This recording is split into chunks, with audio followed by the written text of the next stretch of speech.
Yes, ready, start. We have now come to realize that it is easy to plan but difficult to plan within our resources. We have to cut our coat according to our cloth. When we came to office, I thought the first requirement in the country was external and internal security. You must have any plan unless there is security. I started planning for the integration of whatever remained of the country and also tried to secure peace because I found that the world had changed. We have tall talk of world peace, but there is no country in the world which is not in a disturbed condition. Even the countries which had freedom for century and which had never been slaves are in a disturbed condition. In this country which won freedom only yesterday and which has a past legacy of so many disturbing elements. It is impossible to make progress unless we first restore order. On top of it came partition, which made our task difficult.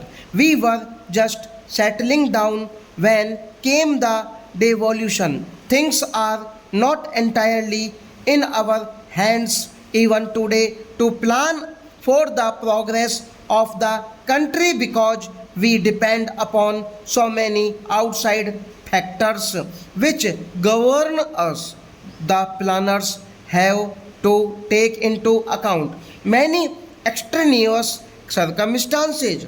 My own view, which I have not concealed and which I have expressed often to the displeasure of many, is that if we had not played false to ourselves and to our country, large imports of food would have been unnecessary. We have plenty of food in this country. 5 or 10% of deficit in a huge country like this is not difficult to make up by increased production, by prevention of waste, by putting in maximum efforts to economies, and also by applying our hearts unitedly in the matter of giving up food stuffs where they are surplus. There are some provinces which are surplus and other are deficit. Whenever a province tries to procure the surplus food from the people, we do not speak with one voice.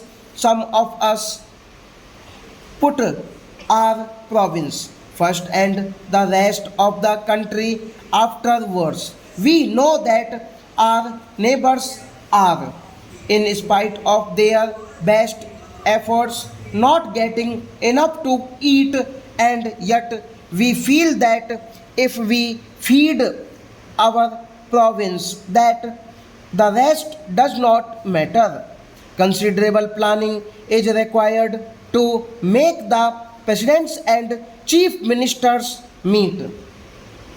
Planning, however good, will not work till we realize our responsibility and till we feel that it is our obligation to help in the implementation of a scheme that has been planned. It is not the Congress organization alone, but there are other groups whose business it is to destroy everything that we do. Their main function is to find fault with everything we do.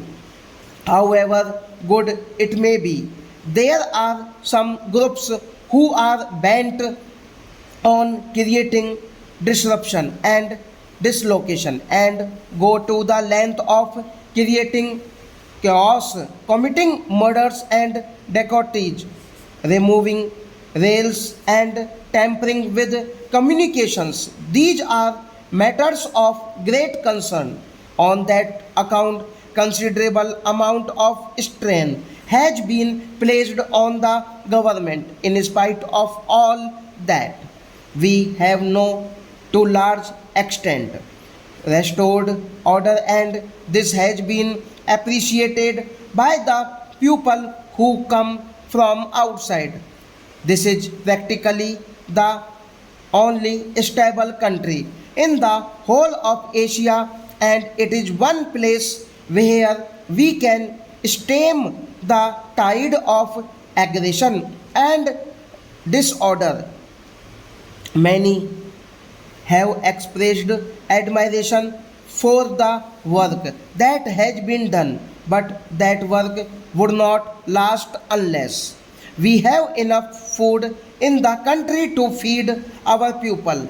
Machinery will not solve the problem because millions of idle hands who have no work cannot find employment on machines. India's planning must necessarily differ from the planning of highly developed and industrialized countries.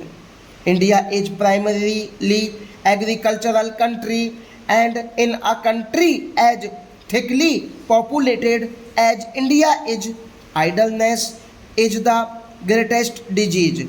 Gandhiji's planning was therefore of a different kind, and it was difficult. But it is difficult to plan on a non-industrial basis also. We must industrialize our country quickly and efficient in certain direction. Otherwise, we are doomed in the modern world because a modern army requires many things which only machines can produce apart from arms and ammunition, uniforms and stores, jeeps and motor cars, aeroplanes and petrol. If industry is not developed in the country, we have to depend on to external sources. If the world succeeds in bringing about conditions in which no country requires an army, then the scheme of self-sufficiency in villages would be the ideal thing to work for. But that is not so. We have to plan both for industry, which is immediately necessary, and for agriculture, which is of primary importance. Today, the most controversial question in the country, which has brought the government into trouble and made it unpopular, is controls. This government has not got the machinery for effective controls in any sphere. It has got barely enough staff to run the administration stop.